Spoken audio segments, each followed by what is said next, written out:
안녕하십니까. 저희는 2026 회기전승 경진대회 부산의사고 방해과를 대표하여 본 대회에 참가하게 된 팀 윤슬입니다. 발표에 앞서 참석하신 기빈분들 모두에게 저희 팀 발표 자료를 나눠드리지 못한 점 양해 부탁드리겠습니다. 여러분들은 윤슬을 생각하시면 무엇이 떠오르시나요? 저는 윤슬이 언제나 봐도 반짝반짝 빛나던 모습이 떠오릅니다. 제가 생각하기에 윤슬은 한국 계기사의 미래에 항상 반짝이는 희망처럼도 생각됩니다. 저희 윤슬팀은 이 반짝이는 희망을 지키기 위해 여러분들에게 저희들의 생각을 공유해 보려고 합니다.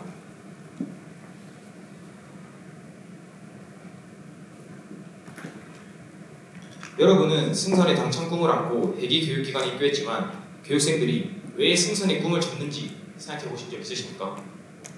저희는 그 진짜 이유를 알고자 대사고 및 대학내 재학생 그리고 실무에 투입된 주니어 서관 등 33명을 대상으로 설문조사를 해보았습니다. 물론 대한민국 계기사 전체를 대변하기에 33명이라는 숫자가 많지 않게 느껴지실 수도 있습니다. 하지만 거대한 댐이 무너질 때 그 징조는 수만 군데가 아니라 단 몇 개의 선명한 균열에서 시작됩니다. 이에 저희는 현재 이 교육의 중심에 있는 학생들과 직접 실무에 나가 있는 주니어 서관들의 가장 생생한 목소리를 담아내고자 했습니다. 잠시 후 자료를 보신다면 그들이 털어놓은 고백이 결코 가볍지 않다는 것을 알게 되실 겁니다. 자, 표를 보시겠습니다. 응답자의 45%가 현 교육과정이 트렌드를 따라가지 못한다라고 답했습니다. 향후 발효될 마스 코드나 IMO 넷 제로 같은 첨단 기술들을 현행 교육과정이 깊이 있게 다루지 못하는 실정입니다. 둘째, 33%는 경직된 기수 및 승선 생활관 문화를 꼽았습니다. 선상 근무를 위한 수직 문화 적응도 필요하지만 현재는 선상 적응력보다 과도한 규제에 치우쳐져 있습니다. 결국 학생들이 승선을 하기도 전에 배에 대한 부정적 인식부터 갖게 만드는 부작용을 낳고 있습니다. 또 22%는 승선 실습의 부실함을 꼽았습니다. 단체 실습은 많은 인원의 집체 교육으로 인해 교육의 능률이 떨어지고 개인 실습은 선사와 지도사 간에 따라 편차가 크기 때문에 필요한 실무 역량을 키우지 못하고 있습니다. 이처럼 학교에서는 트렌드에 뒤처진 교육을 받고 현장 실습마저 부실하다 보니 청년 예기사의 실무 역량이 현장의 기대에 미치지 못하는 것입니다. 문제는 여기서 끝나지 않습니다. 반대로 선주 입장에서도 요즘 애들은 쓸만한 인재가 없다 하며 청년 예기사 채용을 기피하는 또 다른 악순환으로도 이어지고 있습니다. 그렇다면 선주들은 왜 한국인 청년 대기사의 채용을 망설이는 걸까요? 첫째, 고비용 조효율의 구조적 문제입니다. 동남아나 동유럽 출신 외국인 대기사에 비해 한국인 주니어 사관의 임금은 현저히 높습니다. 선사 입장에서는 고임금을 지불하는 만큼 그에 상응하는 고효율을 기대하지만 현장에서 느끼는 가성비가 떨어진다는 것이 선주들의 냉정한 평가입니다. 둘째, 재교육의 부담입니다. 학교 교육이 현장 실무와 충분히 연계되지 못해 선주들은 청년 예기사 채용 후에도 초임 직무 교육을 다시 실시합니다. 이에 따른 추가적인 시간, 비용 부담에도 불구하고 기대 수준의 실무 역량이 발휘되지 못해서 선주들의 부담이 가중되고 있습니다. 마지막으로 MG 사관들과의 소통 딜레마입니다. 요즘 청년 예기사들은 상사의 지시를 무조건 따르기보다 왜 해야 하는지를 먼저 묻곤 합니다. 보수적인 관리급 사관들은 이를 조직 적응력 부족으로 오해하여 선내 갈등을 유발하는 요인으로 간주하기도 합니다. 이처럼 선주들이 한국 청년 예기사의 채용을 망설이는 순간 우리 바다에는 국적 예기사의 공백이라는 거대한 위기가 찾아옵니다.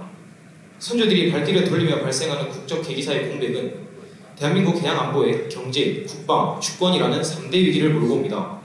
공급망 약화로 인한 경제 안보 위협, 전시 상황에서의 군수물자 수송 마비와 외국인 선원 의존도 심화, 그리고 명예 통제력 상실로 이어지는 주권 위기까지 대한민국 명예 수호의 근간인 한국인 대기사가 사라진 바다는 더 이상 우리에게 안전한 앞마당이 되어줄 수 없습니다. 승선의 꿈을 꾸던 청년들은 배를 두려워하고 선주들은 막대한 비용을 쓰고도 인재가 없다며 외면하는 이 안타까운 악순환의 반복, 이로 인해 발생하는 안보 문제까지 언제까지 방치해야 하겠습니까? 대한민국의 해운의 미래를 밝히기 위해 우리의 경쟁력을 향상시키기 위해 저희 팀 윤슬이 고민해 내놓은 3대 혁신 방안을 말씀드리겠습니다. 그 첫 번째 단추는 바로 통합 대기교육 과정입니다. 현재 대한민국에는 5개의 전문 회계교육기관이 있습니다.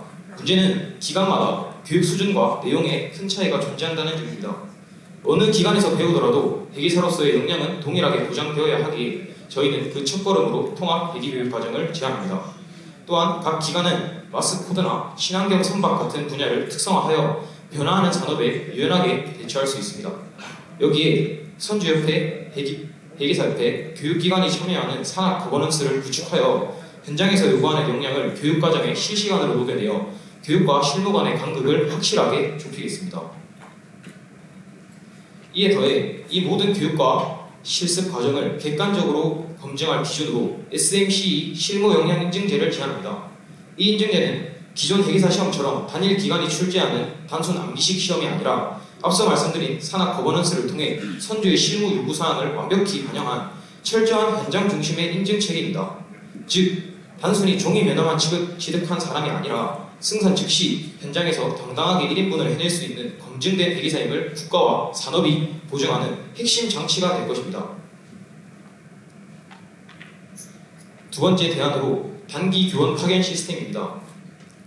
아무리 교원 교육과정도 이를 가르칠 교원이 준비되어 있지 않다면 이는 현장에 뿌리내릴 수가 없습니다. 이에 저희는 해양수산연수원을 중심으로 대학과 회사고의 교원을 단기간 상호 파견하는 시스템을 제안합니다. 대학 교수진은 심화된 실무 지식을 회사고에 공유하고 고교교사는 대학의 넓은 교육 역량을 바탕으로 기초 실무 교육을 지원합니다.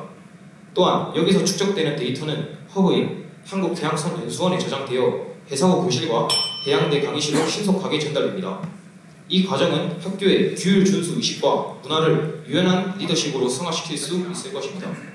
결과적으로 교육기관 간의 격차를 허물고 대한민국 회계교육 전체의 수준을 끌어올릴 강력한 촉매제가 될 것이라 생각합니다.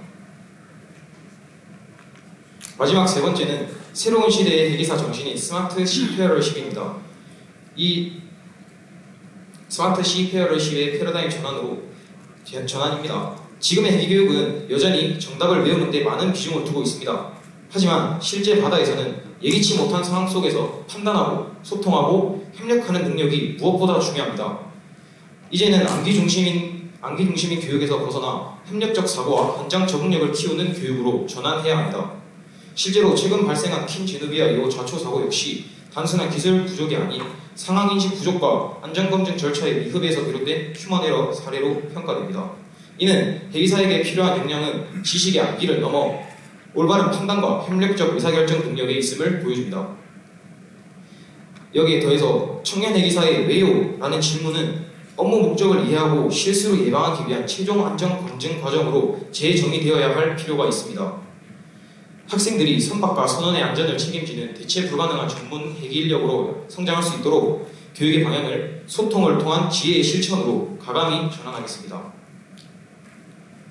이처럼 시스템이 바뀌고 사람의 인식이 바뀔 때 앞서 말씀드린 학생과 선주 간의 거리감도 점차 줄어들 것입니다. 그러면 이 혁신 방안들이 가져올 기대 효과와 해결 과제들을 정리해 보겠습니다. 이번 제안을 통해 대한민국 회계 능력의 표준 정립, 초임 직무 교육비 절감, 그리고 급변하는 기술의 유연한 대처라는 기대 효과를 거둘 수 있습니다. 이를 성공시키기 위해서는 기관 간의 이해관계 구축, 초기 발생 비용의 인식 전환, 그리고 현장 중심의 지속적인 교육과정 업데이트라는 과제를 해결해야 할 것입니다. 하지만 저희가 이 과제들을 기필코 완수해야 하는 진짜 이유는 이 혁신의 지향점이 단순한 제도 개선을 넘어 대한민국 안보 리스크 해소와 직결되어 있기 때문입니다. 저희는 국적회계사를 국가안보의 방패이자 제4의 군대라고 정의합니다. 정예 한국인 회계사를 안정적으로 육성하여 외국인 선원의 의존도를 낮추고 비상시 전시 대응력과 해상 운송 능력을 강력하게 강화하고자 합니다. 수출입 물량의 절대 다수를 바다에 의존하는 대한민국에서 자국 선박과 자국 회계사는 국가 물류와 해상 주권을 지키는 대체 불가능한 핵심 자산입니다. 결국 안정적인 한국인 선원 확보는 단순한 인력 충원을 넘어 대한민국 영해와 안보 유지를 위한 절대적인 필수 요건입니다. 결국 선주들에게 가장 확실하고 안전한 투자는 바로 대한민국 청년 회계사입니다. 값싼 선원을 확보하는 임시방편을 넘어 전문성과 책임감을 갖춘 회계사를 육성해야 대한민국 개론의 미래가 열립니다. 재교육이 필요 없고 실무에 완벽히 적응하는 선박의 전문가 CCO, 그것이 바로 저희의 지향점입니다. 변화를 위해 귀한 시간 내 와주시고 미래를 위해 노력하시는 참가자분들, 그리고 회계사를 위해 적극적으로 노력해주시는 위원님들 모두 정말 수고 많으십니다. 선배님들께서 비추신 새벽녘의 방명이 바다 위에 이슬로 번지듯 저희도 그 뜻에 녹아들어 끝까지 노력과 도전을 멈추지 않겠습니다. 이상 발표를 마치겠습니다. 경청해주셔서 감사합니다.